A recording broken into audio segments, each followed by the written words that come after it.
Assalamualaikum warahmatullahi wabarakatuh. Jadi hari ini saya akan nama saya Muhammad Ali Abdul Rahman, A18A0327. Jadi hari ini saya akan menguraikan tentang kepentingan sektor pertanian kepada negara. Jadi pertama-tamanya adalah daripada segi bekalan makanan. Dari segi bekalan makanan, ia juga menjadi security bekalan makanan yang cukup kepada masyarakat Malaysia. Beras sebagai makanan ruji kita, kerajaan usaha hasilkan 2 kali setahun tanpa permintaan rakyat. Produk beras ini adalah sebagaimana kita tahu, rakyat Malaysia adalah pengguna beras utama di Asia. Jadi Malaysia juga mengeluarkan beras daripada sektor pertanian. Jadi inilah pentingnya sektor pertanian kepada negara. Keduanya, sektor pertanian juga menjana pendapatan. Dia mampu menjana pendapatan yang besar kepada negara dan juga petani.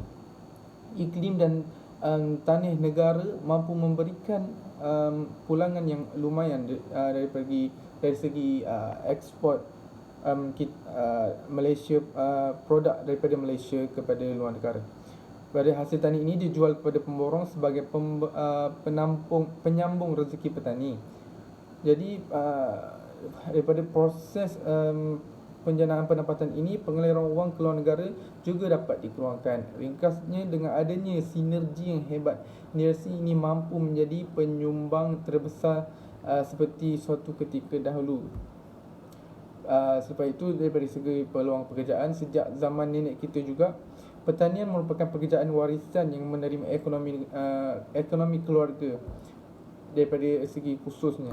Di Malaysia, pertanian menyumbang 50% peluang pekerjaan kepada rakyat Malaysia. Pertanian seperti ladang, pemprosesan, pemasaran, masyarakat desa bergantung harap kepada sektor ini kerana mempunyai tanah yang luas. Ini tidak memerlukan kelulusan yang tinggi kerana sektor pertanian ini adalah sektor yang boleh diperlakukan kepada sesiapa yang berkemampuan dan mempunyai modal yang besar. Sektor ini bagai bulan jatuh keriba kepada golongan yang kurang terpelajar.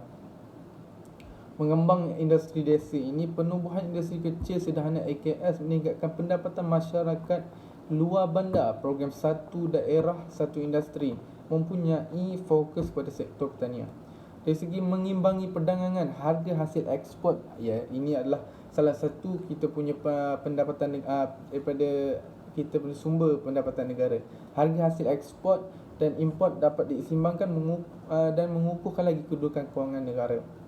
Hasil sektor pertanian dijadikan sebagai bahan ekspor dan sektor ini menjadi bahan ekspor utama negara. Getah seperti minyak kelapa dan juga sawit. Jadi sehari sebulannya banyak berpendapat bahawa sektor pertanian mempunyai asas yang kukuh dan potensi yang baik serta prospek yang cerah untuk ditunjukkan dalam bidang ini.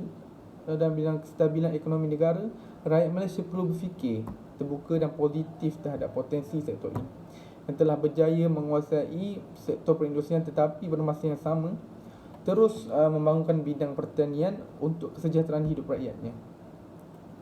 Jadi saya ada peribahasa Melayu, yang baik jadikan teladan, yang buruk jadikan sepadan. Jadi pada secara keseluruhannya, sektor pertanian ini adalah sangat penting kepada negara kerana ia banyak membantu daripada segi penjanaan pendapatan orang luar bandar dan juga sektor pertanian ini adalah salah satu sumber pendapatan negara yang besar, iaitu 50% daripada sumber pendapatan negara ialah daripada sektor pertanian. Jadi saya ingin tekankan bahawa kita tidak perlu hiraukan orang-orang yang berkata sektor pertanian ini adalah sektor pertanian adalah untuk orang-orang yang tidak berpelajaran dan sebagainya, kerana sektor pertanian ini adalah salah satu sumber rezeki mereka dan salah satu sumber pendapatan negara juga. Jadi sekian daripada saya, Muhammad Ali Abdul Rahman, A18A0327. Terima kasih.